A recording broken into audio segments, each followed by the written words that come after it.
everyone, this is the Kindergarten Rocks channel here. Today we're gonna start, today we are gonna start the book Ghost by Jason Reynolds.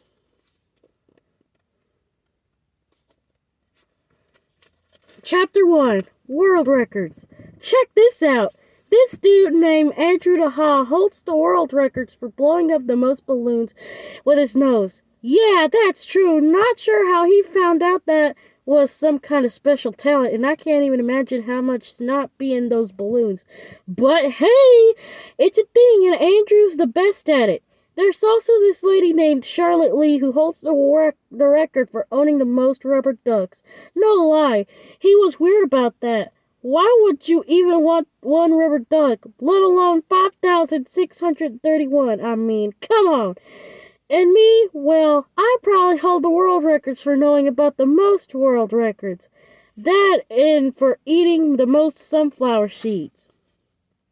Let me guess, sunflower seeds. Mr. Charles practically shouts from behind the counter of what he calls his country store. Even though we live in a city, Mr. Charles, who, by the way, looks just like James Brown. If James Brown were white, he'd be ringing me up for sunflower seeds 5 days a week for about, let me think, since the 4th grade, which is when Ma took the hospital job. So for about 3 years now, he's also heard of hearing, which when my mom used to say that I always thought she was saying harder hearing. Which made no sense at all to me. I don't know why she just didn't say almost deaf. Maybe because hard of hearing is most like hospital talk which was probably rubbering off on her. But yeah, Mr. Charles can barely hear a thing, which is why he's always yelling at everybody and everybody always yelling at him. His store is a straight-up scream fest, not to mention the extra sound effects from the loud TV he keeps behind the counter. Cowboy movies on repeat. Mr. Charles is also the guy who gave me this book, Genius World Records, which is where I found out about Andrew DeHaa and Charlotte Lee. He tells me I could set a record one day, a real record, but one of the world's greatest somethings. Maybe, but I know one thing. Mr. Charles had to hold the records for saying, let me guess, sunflower seeds. Because he says that every single time I come in, which means I probably also already told the record for responding loudly, that exact same way. Let me guess, $1, that's my comeback. Said it a gazillion times. Then I slapped a buck in the palms of his wrinkly hands, and he puts the bag of seeds in mine. After that, I continue on my slow-motion journey, pausing again, only which I get to the bus stop. But the bus stop ain't just any bus stop. It's the one that's directly across the street from the gym. I just sit there with other people waiting for the bus, except I'm never actually waiting for it. The bus gets you home fast, and I don't want that. I just go there to look at the people working out.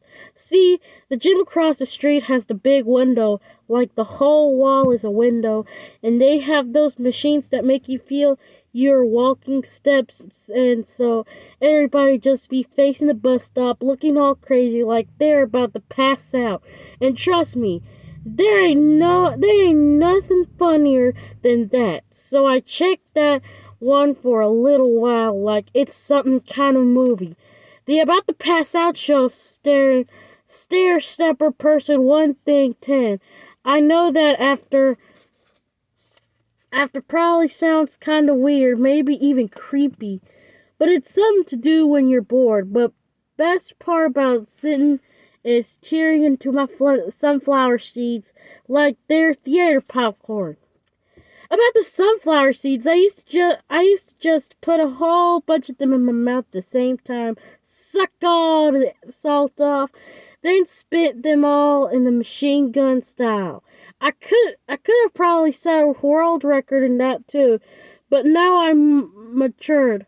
Now I take my time moving them around, positioning them to the perfect bite to pop open the shell, then carefully separating the seed from it when my tongue then. And this is the hard part, keeping the little seed safe in the space between my teeth and tongue. I spit the shells off, and finally, after all that, I chew the seed up. I'm like a master at it, even though honestly, sunflower seeds don't taste like nothing. I'm not sure they're really worth all the hassle, but I like the process anyway. My dad used to eat sunflower seeds too. That's where I got it from. But he used to chew the whole thing up. The shells, the seeds, everything. Just devour them like some kind of beast. When I was really young, I used to ask him if a sunflower seed was going to grow inside of him since he ate the seeds so much. He was always watching some kind of game like football or basketball. And he turned to me just for a second, just long enough not to miss a play, and say, "Sunflowers are all up in me, kid." Then he'd shake up the seeds in his palm like dice before throwing another bunch in his grill to chomp down on. But let me tell you, my dad was lying. Wasn't no sunflowers growing in him. Couldn't have been. I don't know a whole lot about sunflowers, but I know they're pretty and girls like them.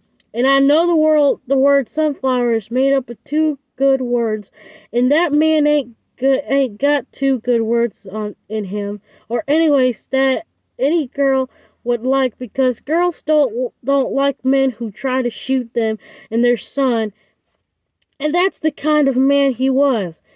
It was 3 years ago when my dad lost it, when the liqueur made him meaner than he'd ever been.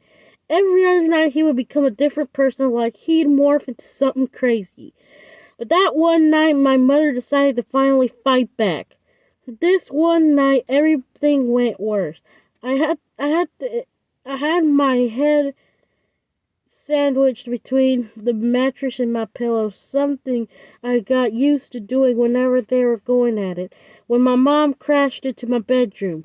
"We gotta go," she said, yanking the covers off the bed, and when I didn't move fast enough, she yelled, "Come on!" Next thing I know, she was dragging me down the hallway, my feet tripping over themselves, and that's when I looked back and saw him. My dad staggering from the bedroom, his lips bloody, a pistol in his hand. "Don't make me do this, Terry," he angrily begged. But me and my mom kept rolling, the sound of the gun cocking, the sound of the door unlocking. As soon as she swung the door open, my dad fired a shot. He was shooting at us. My dad was actually shooting at us, his wife and his boys. I didn't like to see what he hit, mainly because I was scared. It was gonna be me or Ma. The sound was big and sharp enough to make me feel like my brain was gonna pop in my head, enough to make my heart hiccup. But the craziest thing, I felt like the shot, the loudest sound I've ever heard, made my legs move even faster. I don't know if that's possible, but then definitely what it seemed like. My mom and I kept running down the staircase into the street, breaking into the darkness with death chasing behind us. We ran and ran and ran until finally we came up on Mr. Charles' store, which luckily for us stays open 24/7. Mr. Charles took one look at me and my mom, out of breath, crying barefoot in our pajamas, and hid us in the storage room while he called the cops. We stayed there all night. I haven't seen my dad since Ma said the cops said that when they got to the house, he was sitting outside on the steps, shirtless, with a pistol behind him, guzzling beer, eating sunflower seeds, waiting like he wanted to get caught. Like it was no big deal. They gave him 10 years in prison, and to be honest, I don't know if I'm happy about that or not. Sometimes I wish I would have gotten forever in jail. Other times I wish he was home on the couch, watching the game, shaking seeds in his hand. Either way, one thing is for sure. That was the night I learned how to run. So when I was done sitting at the bus stop in front of the gym and came across all those kids in the track at the park practicing, I had to go see what was going on because running ain't nothing I ever had to practice. It's just something I knew how to do. Well, guys, I hope you enjoyed Chapter 1 of Ghost. Thank you for watching. Have a good day.